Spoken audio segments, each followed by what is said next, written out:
Part 6. They have no superpowers. Just another brick in the wall.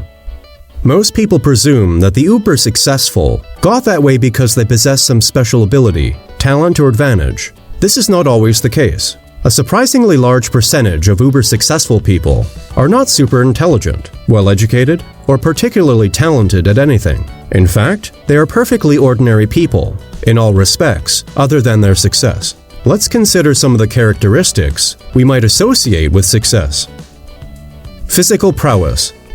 Certainly, there are many activities in which physical prowess would give you a head start, including sport and other physical activities. This is not to say that people cannot succeed without this attribute. An outstanding example is Nick Vujicic, who adapted to being born without fully formed limbs by using the toes on his one small deformed foot as fingers to perform a wide variety of tasks and activities, including painting, kicking a ball, swimming, surfing, and skydiving, some of which even the most able-bodied people in the world would not attempt. No less remarkable are the achievements of double amputee Oscar Pistorius before his meteoric fall from grace. Wearing his now famous prosthetic blades, he participated in both the Paralympic Games and Olympic Games. During the course of his athletics career, he set 3 records and gathered a trophy cabinet full of medals, including 6 gold medals. Another sportsman who became an international sporting great is Gary Player. In 1962, Gary Player missed the cut at the Open Championship in the United States. He used the opportunity to practice before the PGA Championship, while the other players who made the cut were playing in the Open. By changing his mindset and putting in the extra practice, Player went on to win the 1962 PGA Championship. Skill. Patrick Allen says that while some people may naturally have the upper hand in some skill sets, being successful at something really comes down to dedicating yourself to develop and master skills. Talent is just a starting point. He argues that the wrong perspective can hold us back from so many things. When you start to believe that talent is the most essential piece to the puzzle of success, you've built up a wall all on your own. You think to yourself, I'll never be that good because I just don't have the talent. There are scores of examples that come to mind of successful people in virtually every field who have no talent, but the Kardashians must take the cake, if not the entire bakery.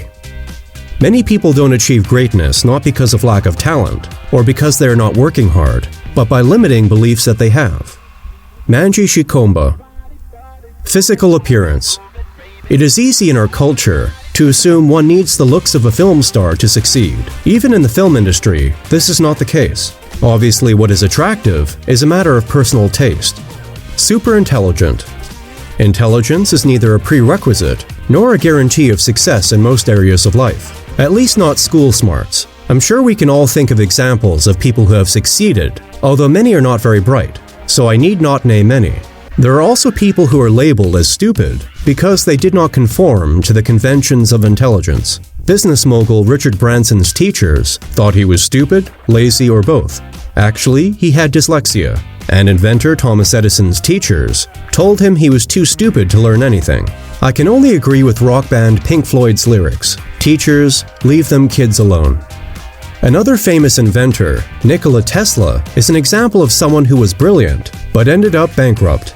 Chief amongst his innovations was the transmission of electricity by the means of alternating current, and the invention of the radio before Marconi. But this fact was accredited to him only after his death. Not only did Tesla burn through his entire personal fortune on failed projects, but he also threw away his most lucrative patent.